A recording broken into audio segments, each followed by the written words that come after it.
everyone, I'm joined by Steven Schweickert, illustrator, motion designer, and animator. Steven goes by the alias of Unique, where he has provided creative and design services for over 10 years. He has worked with the Cleveland Brown Packers, Columbus Crew, South Carolina, and more. Steven, thank you so much for joining me. Thank you. I'm happy to be here. Awesome. Let's just dive right into it.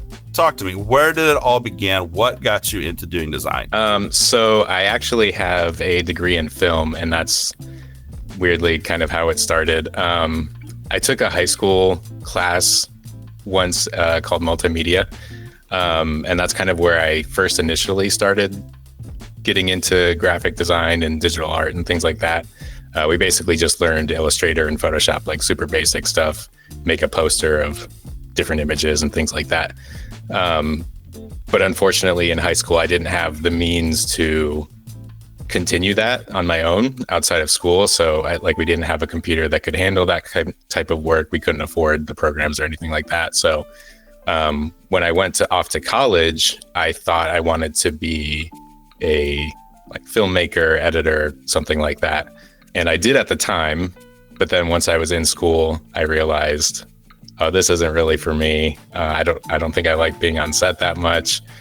But we happened to have included in our tuition the Adobe package, the Adobe suite. So that's kind of where I rekindled my love for digital art and graphic design. And I was like, well, it's too late to cancel out my major here, but I can at least finish that, and then I'll just push to do my own thing and learn graphic design and digital illustration and things like that. So it just was me tinkering away year after year and eventually kind of getting my foot in the door from there. So I love that story because I think it's interesting. The more people I talk to, while there is like the traditional route of being like, oh, I'm going to be a graphic designer, I'm going to go to school for design, things like that. It feels like a lot of people end up falling in to these fields a good bit from where they originally try and go in another direction.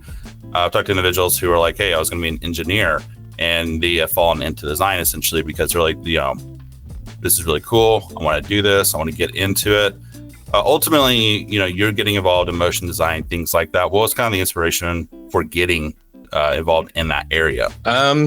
It did have to do with school. So when I was in school, I was kind of like focused on editing and visual effects a little bit and kind of dabbling in motion design. I was kind of seen as like the person to go to and when it came to like the digital stuff and After Effects and things like that. And granted, I knew nothing at the time, like compared to what I know now. It's quite comical that people would even come to me back then. But it was, I really enjoyed like creating something basically from nothing on the computer. And of course, Andrew Kramer and his videos were like my gateway drug into that. So as I'm sure everyone can relate to. So yeah, that's kind of where it all started, just doing his tutorials and being like, wow, we could use this for like our fake film studio intro for our videos and things like that. So it kind of just escalated from there and snowballed. And I just kind of picked more and more up from learning and watching tutorials and things like that. For anybody who is like new to the design field and has no idea who Andrew Kramer is, who is he? How would you define him? I would say he's kind of like the godfather of visual effects for a lot of people, especially like late 2000s was when he was really taking off and people were really following his stuff. I would say he's kind of like the visual effects Jake Bartlett if you're into 2D motion design. Like Jake is kind of like the new generation of great instructors, I would say.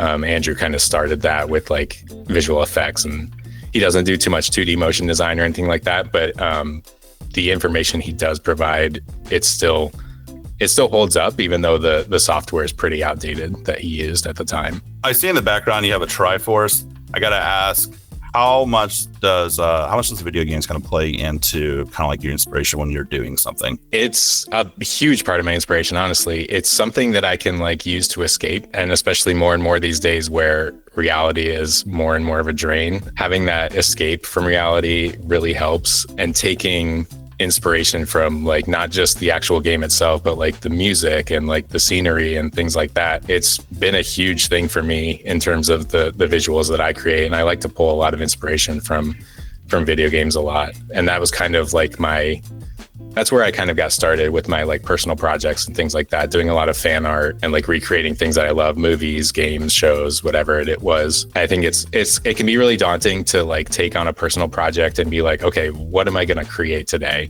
Because that could be literally anything, and there's some analysis paralysis in that. But having those guidelines of like, oh, okay, I really like this video game, or I really like this show, let's focus on that and like try to create something from that. That really helped me to kind of get the ball rolling when I was getting started and really like passionate about learning and things like that. I love that, especially because you can even look at things like in video games where if you're playing Legend of Zelda and you're playing as Link and you swing your sword and you get that bit of like a sword smear, and it's like, cool.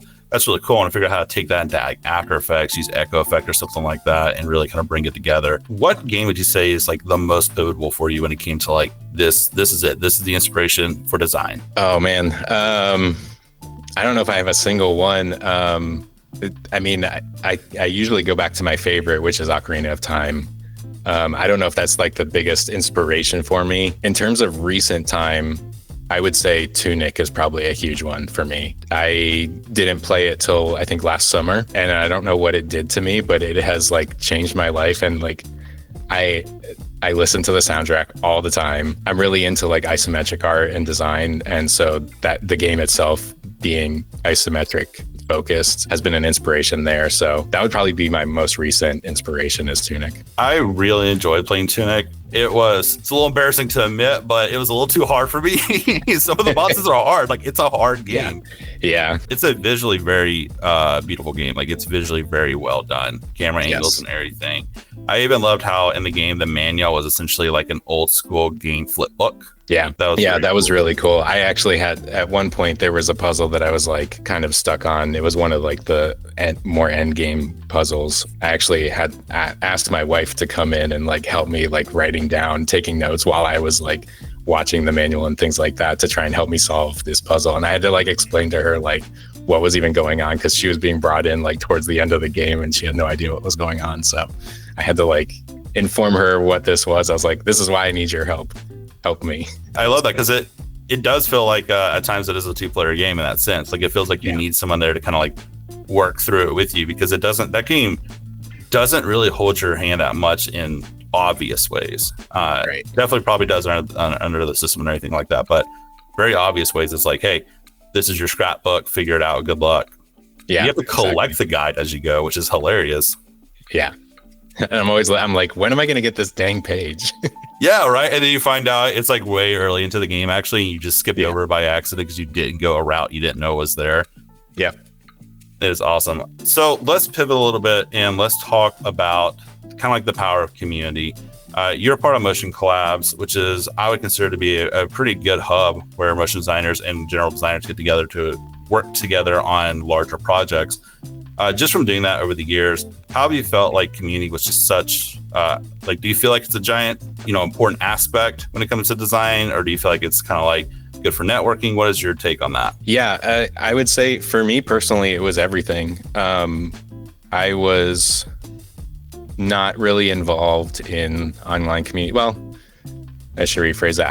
I was on DeviantArt, which I guess you could count.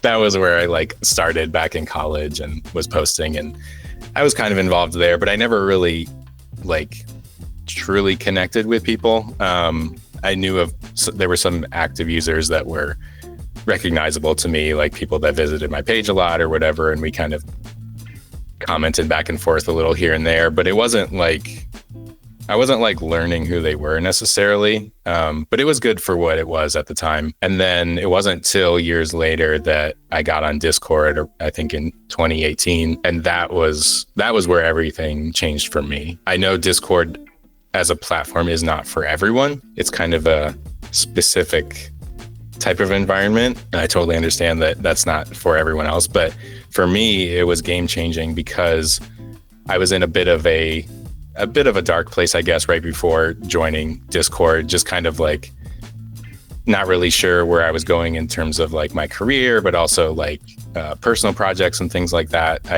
I kind of lost some motivation to create in general. But then once I joined Discord and I found specifically the After Effects server, having similarly minded people to kind of gather around really changed the course of everything for me. And it's why I'm where I am today. It was nice just to hang out and have like innocent chats and that didn't really mean anything and just joke around. But it was also really fun to kind of learn and grow and help others learn and grow in the community as far as like the technical aspects of design goes, like learning the programs, learning different techniques and things like that. So it's been huge for me, and it's just grown from there. I'm in probably half a dozen different communities that are active, including the After Effects one that's still active today. And like you said, Motion Collabs, that's been really fun too. And yeah, I don't know what I would do. I don't know where I would be or what I would be doing without those communities. So for me, it's everything. I would definitely recommend it to others especially if they're struggling to like get an in somewhere, because having that network and that community to lean on it's been really, really impactful for me. And then especially with going freelance recently full time, it's been really nice to have those genuine connections with people to kind of like help me get my foot in the door in different places, or just give me advice, or just help me out if I'm like having a rough day and be like, I need to vent. They're there, and I have that support group too. So it's been really, really awesome. The After Effects Discord like break room, I usually end up in there. It's a good place to go. You talk a lot about how, you know, it's been very beneficial for you. You know, people are like helping you. You got genuine conversations, things like that. But you help a lot of people in those Discords. Oftentimes when people ask technical questions, you're one of the first people to kind of jump in and be like, hey, this is how it works, and help out newcomers, things like that. So I'd love to kind of like better understand, you know, when you're helping newcomers, what's kind of like a trending thing you see of like, I think newcomers should really be focusing on all this if you're learning After Effects or things like that? Yeah, for me, something I say pretty frequently to newcomers is not getting too distracted by like the bells and whistles of everything. So there's a ton of tutorials out there that are like really flashy and really cool, and they're like, do this new text animation thing, and that's great, and you want to learn that for sure, but don't get too caught up with the flashiness and forget the fundamentals. We oftentimes get a lot of people that are asking like, you know, how do I make this 3-long explainer video? And it's like, well, first you have to learn the program, and you don't just like do, you know, hit these 2 buttons and it's done. It takes years of practice usually. But typically, if you take the time to learn and understand how the program that you want to use works, it becomes so much easier just to make the thing. Like there's not really a trick to it. It's just, well, you know how to make it because you know how to use the program, and you can kind of put 2 and 2 together to fit those puzzle pieces together. That's what I usually end up telling people that are new to the program. And some people are more receptive than others. It's a lot easier said than done. Like we've all been in the position of not knowing what we don't know. And it can be really difficult to be told, spend 2 to 3 years learning the program, and then you can do it. And, you know, that's not an easy thing to hear as a newcomer, because you're excited, you're anxious, you a little bit impatient. You just want to get the thing out and be the best that you can. But it does take time, unfortunately. And we've all been there. We've all had to go through those struggles of learning. The other thing too is a lot of people that try to compare programs to each other, software, things like that. And that is a huge hurdle. That's a huge mental hurdle for a lot of people. It was an issue for myself when I was first starting. So I came from learning Photoshop first. That was kind of my first love, and then eventually pivoted to Illustrator because I just loved the type of work that was being created out of that from different artists. And I was like, oh, I want to do that. But like, I didn't know what Illustrator actually was. I was just like, oh, these people use Illustrator. I want to do that too. And I hated Illustrator, to be honest, like when I first started learning it. But the issue is that I was trying to make it behave like Photoshop. And that's not how it works. That's not its goal. That's not its intention. And it was a huge struggle for me because I was like, well, why isn't it Photoshop? And it took me some time. And eventually I got there and realized, oh, it's a whole different program for a whole different set of skills and things like that. So once I got over that mental hurdle of this program is not that other program, it became so much easier to learn. And I see it almost every single day. Someone will come in and be like, why is this program not behaving like this one I already learned? And it's like, well, they're not meant for the same thing, unfortunately. And that's why they both exist. And I again, it's easier said than done. You can't just like get over your frustrations like that. But once you work on understanding why this program works the way it does, and almost forgetting what you know about the other program completely, it makes that journey a lot easier. There are a lot less hiccups to get over, a lot less hurdles, and speed bumps and things like that. So I love that, especially because as CapCut continues to like raise its price, more people are leaving CapCut and looking for alternatives. And then they're going, oh, well, After Effects is kind of the alternative. And then they're looking at it and going, oh, this is like a very robust program.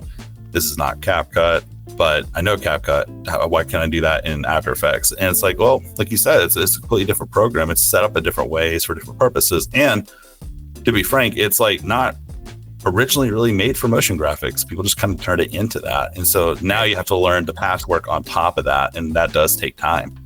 Yep. Yeah. And that's kind of the same thing with After Effects, to be honest. Like there are a lot of things that people use After Effects for that it's not really designed for, not really intended to be used for. And that's fine.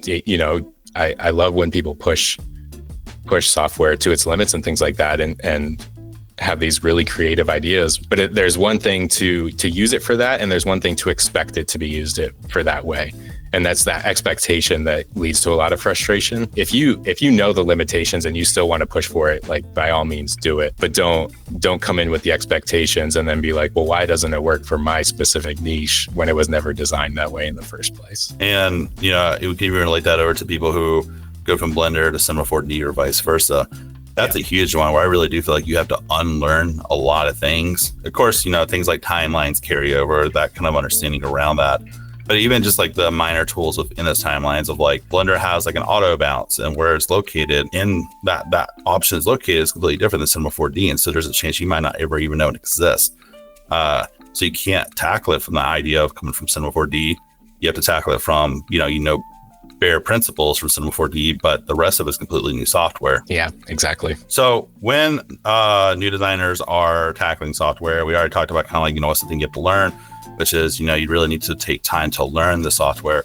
But what are kind of consistent mistakes that you see newcomers make or new designers make that you feel like beyond just learning the software, maybe it's technical, things like that, maybe they're using strange keyframes, etc., that you're like, hey, like, this is consistent. This is something that across the board should probably be looked at. Oh man, yeah, I'm sure there's a bunch of things. I think the biggest thing is it just kind of goes back to comparing to other programs. Like a lot of people will tend to come from some video editing program, whether that's Premiere, Resolve, Final Cut, whatever they've used in the past. They're generally kind of all the same, at least at the foundation. They kind of treat After Effects specifically like that, where it's like, oh, this is a video editing program. Well, it depends on how you define editing. Technically, yes, it does change the pixels of video, and you can manipulate things, which is technically editing. But in terms of like the overall like industry terminology of editing, it's nothing like that at all. And people try to use it that way. You kind of ignore the fact that things like pre-comps exist, and you just have your like whole timeline of like stair-stepping clips, because After Effects, again, is not built to handle the way you would edit in a non-linear editor. So things like that, just trying to use it for things that it's not really intended for. Again, just kind of skipping over the fundamentals and the basics of like, why is the UI set up in this way? Why is the technical components of this program, why does it work the way it does? And just trying to jump straight into the like really cool visual aspect of it.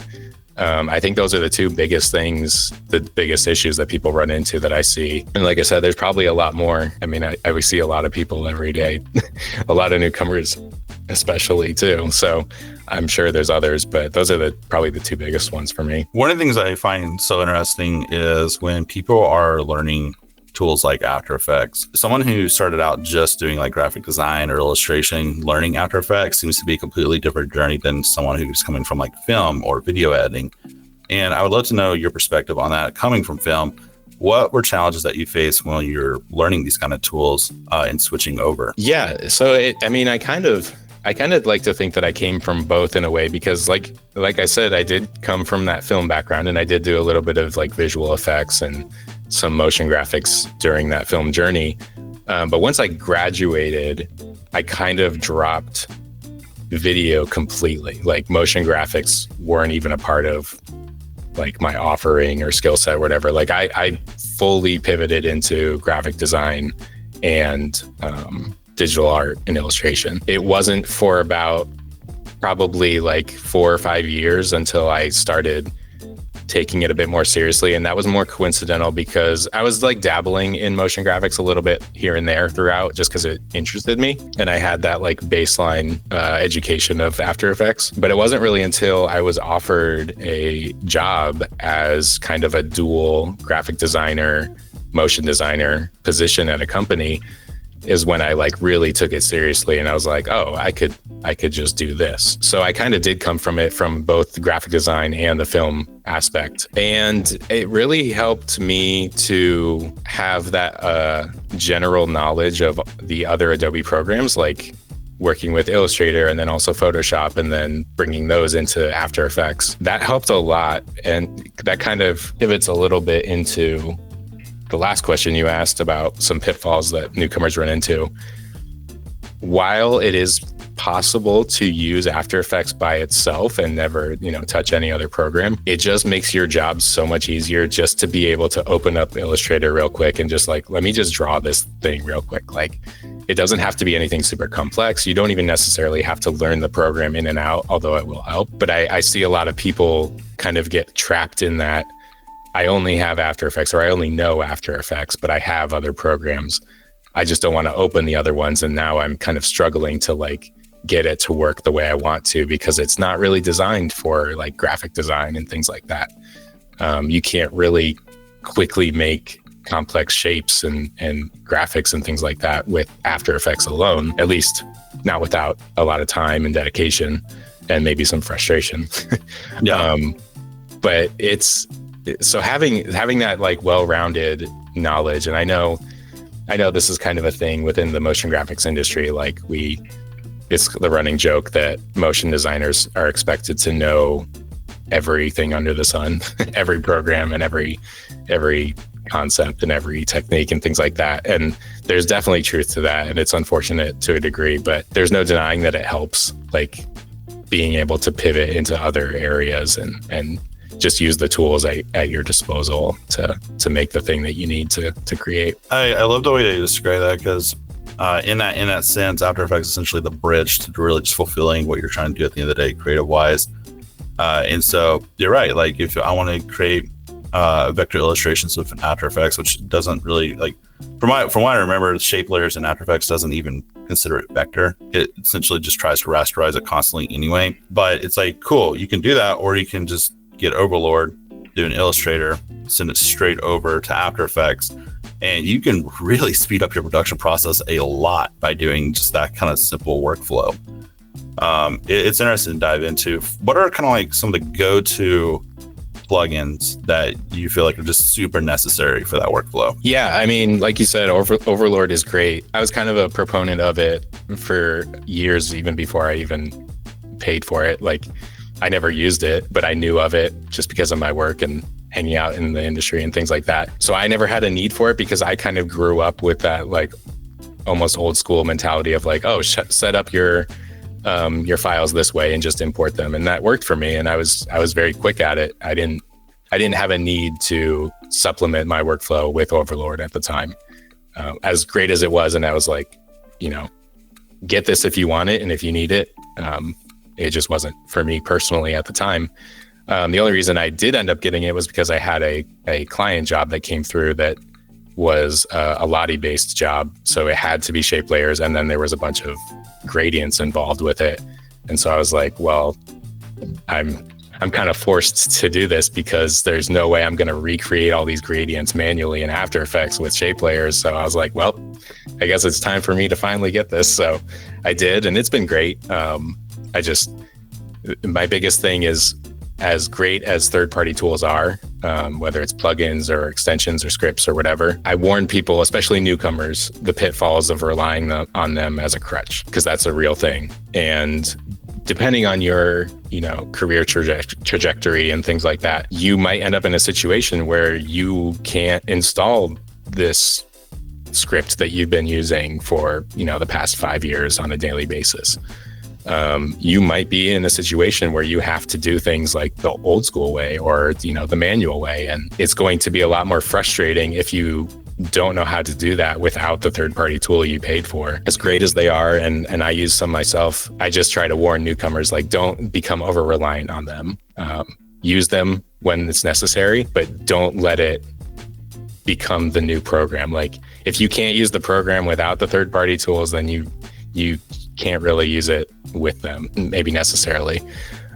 So that's one thing. And then as far as like what I use on a daily basis, I don't use a ton. I do try to keep it a bit minimal. I have a bunch of scripts installed, but I don't really use too many on a daily basis. The biggest ones for me that are usually always installed are Rift and Sortie and Keysmith, coincidentally made by the same developer, Michael Delaney. Those tools are great for me. In terms of plugins, I don't really use a lot. I used to have access to the Red Giant suite through work, and those were great.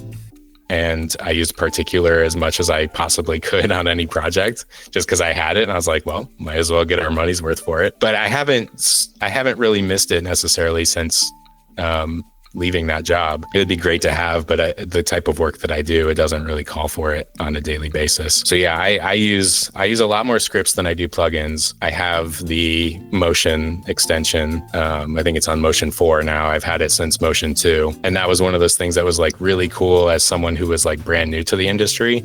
I was like, oh, this is great. This will solve all my problems.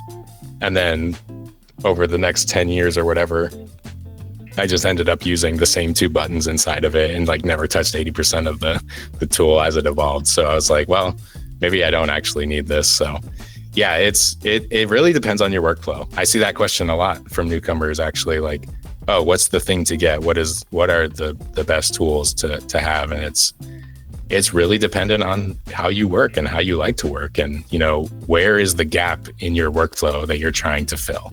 Because that will guide what the answer to the question is. So yeah, I don't necessarily push for third-party tools unless someone has a specific need for them. And then I'm like, oh, then this one will be great for you, or that one, or whatever. So yeah, I love that, because every person on my team, when I'm talking to them and working in After Effects, has different setups and different tools that they use.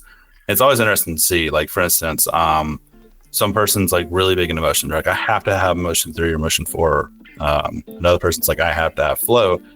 And then, like, for instance, on my end, I use Overlord a lot. But besides that, I just use Eastcopy. Like, that's it. That's literally like the only 2 I use, because like in the day to day, I'm like, that's all I need, like, to get the job done. So it's interesting. It's also interesting too to see sometimes when plugins essentially take something that's already in After Effects, and then like most people just don't know it's there. Like, some people don't know you can just offset frames or offset layers essentially by a certain amount of frames each. So then they see a plugin that does, and they're going, this is game changing. It's like, no, it's already been in After Effects. It's just tucked away because no one knows it's there half the time. Yeah, that is a great point. And that's the thing, especially with scripts. Scripts are by and large just time savers of things you can already do in a manual sense within the program. Like True Comp Duplicator, for example. You can duplicate your own comps.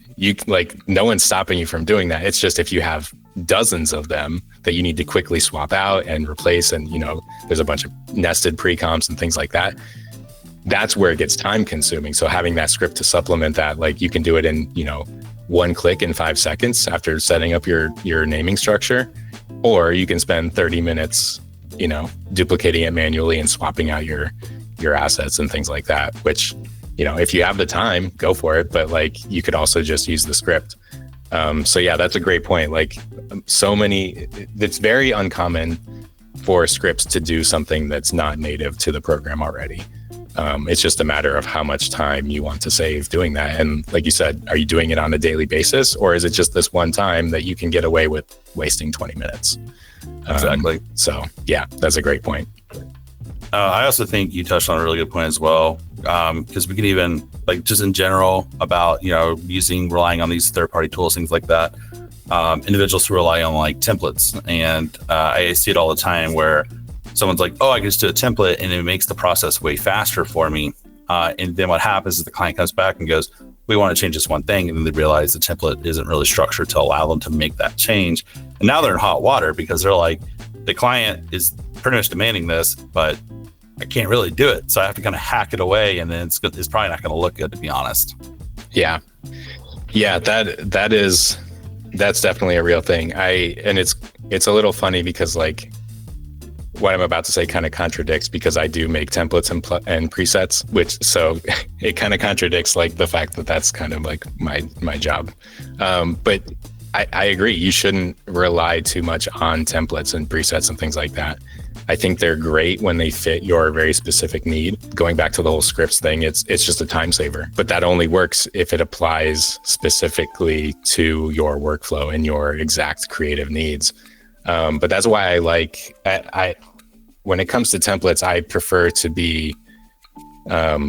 prefer creating more bespoke templates, custom templates for clients. Tell me exactly what you need, and I will make sure that template works for you day in and day out for the next X years that you need to use this. Going to places like Envato, while they are great and they have a lot of really great templates, they don't necessarily apply to 90% of the people. Like, I had to use one template once for work, and I dug into it. It all looked great from the promo video and everything. And it was handed to me by another designer, and they were like, we just want this video, but here's a template for it, so you don't even have to create it from scratch. I was like, okay, great, whatever.